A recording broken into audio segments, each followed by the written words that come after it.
Good morning. तो सुबह का समय हो चुका है 7:16 उठ करके मैं गया, मुंह को धुल लिया अच्छे से, फिर आ गया पढ़ने के लिए। तो आज मुझे पढ़ना था जियोग्राफी का सेकंड पार्ट, क्योंकि 26 को एग्ज़ाम है मेरा। तो 26 को एग्ज़ाम देने के लिए इसको पढ़ना है। और इसमें मैंने क्या क्या पढ़ा, यूनिट 3 को मैंने पढ़ा आज। तो उसमें मैं आपको बता दे रहा हूँ कि मैंने क्या पढ़ा। मॉडल निर्माण पढ़ा तथा मॉडल प्रकार पढ़े कि मॉडल कितने प्रकार के होते हैं। और उसके बाद मैं आपको बता रहा हूँ कि उसके कितने प्रकार, तो मैंने 5 प्रकार को पढ़ा था। फिर उसके बाद विकास ध्रुव का अर्थ पढ़ा, विकास ध्रुव सिद्धांत को पढ़ा अच्छे से। फिर उसके बाद मैं आपको बता दे रहा हूँ विकास ध्रुव पर मूल एवं संबंध उद्योगों का विकास, इसको कंप्लीट रूप से पढ़ा। और उसके बाद मैंने केंद्र प्रधि मॉडल को पढ़ा और प्रतिरूप को भी पढ़ा। फिर उसके बाद मैंने भारत में विकास केंद्रों की अवधारणा एवं पदानुक्रम को पढ़ करके अच्छे से रिवीजन भी कर लिया था अच्छे से। तो स्टडी फर्स्ट स्लॉट को स्टार्ट करेंगे और उसमें मैं जीएस को कंप्लीट करूंगा स्टडी स्लॉट 1 में। और उसमें मैं बता दूं, कल मैंने हिस्ट्री को जो नोट्स बनाया था उसको मैंने रिवीजन किया था। तो आज मैं पॉलिटिकल साइंस का जो नोट्स बनाया है उसको करूंगा रिवीजन।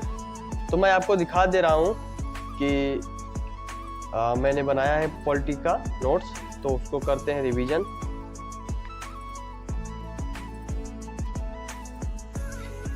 पॉलिटी के नोट से रिवीजन करना स्टार्ट कर दिया। उसमें मैंने रिवीजन किया राज्य, संप्रभुता और कॉन्स्टिट्यूशन, भारतीय राज्य व्यवस्था, लिखित संविधान, अलिखित संविधान, कठोर संविधान तथा लचीला संविधान। फिर उसके बाद सरकार के अंग के बारे में पढ़ा। फिर उसके बाद संघ की कार्यपालिका, राज्य की कार्यपालिका, राज्य विधानमंडल। और उसके बाद अप्रत्यक्ष प्रतिनिधि लोकतंत्र, भारत का संवैधानिक विचार, अध्यक्षीय प्रणाली और संसदीय प्रणाली, उसके गुण और दोष को पढ़ा अच्छे से। और अध्यक्षीय प्रणाली के दोष को पढ़ा।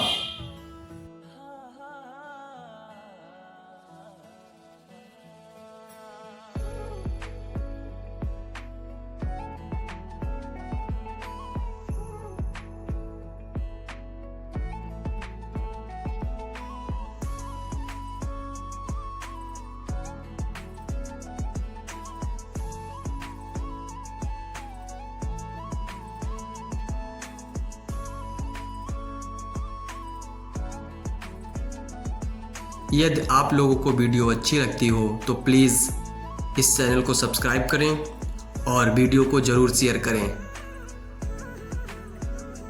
तो सेकंड स्लॉट को करेंगे स्टार्ट और उसमें मैं पढ़ूंगा हिस्ट्री की बुक को, जो कि क्लास 10th की है, एनसीईआरटी बुक है। तो ये है बुक, तो इसको हम कंप्लीट करेंगे। तो करते हैं इसको स्टार्ट।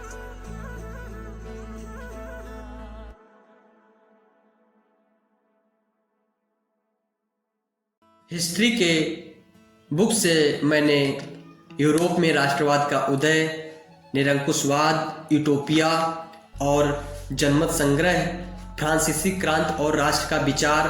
और उसके बाद मैंने यूरोप में राष्ट्रवाद का निर्माण तथा कुलीन वर्ग और नया मध्यम वर्ग को पढ़ा। उदारवादी राष्ट्रवाद के क्या मायने थे। और उसके बाद रूढ़िवादी क्या है, 1815 के बाद एक नया रूढ़िवाद क्या आया। फिर उसके बाद मैंने क्रांतिकारी को पढ़ा, क्रांतिकारियों का युग। और क्रांतिकारियों का युग 1830 से लेकर के 1848 तक मैंने इसको अच्छी तरीके से पढ़ा। और उसमें रूमानी कल्पना और राष्ट्रीय भावना को, फिर उसके बाद मैंने भूख, कठिनाइयाँ और जन आंदोलन का मैंने अच्छे से उसको कंप्लीट रूप से मैंने पढ़ लिया। मेरा एग्जाम भी है 28 को, तो 26 को है जियोग्राफी सेकंड का, फिर उसके बाद है 28 को ही हिंदी का। तो हिंदी को भी करेंगे स्टार्ट, तो करते हैं इसको।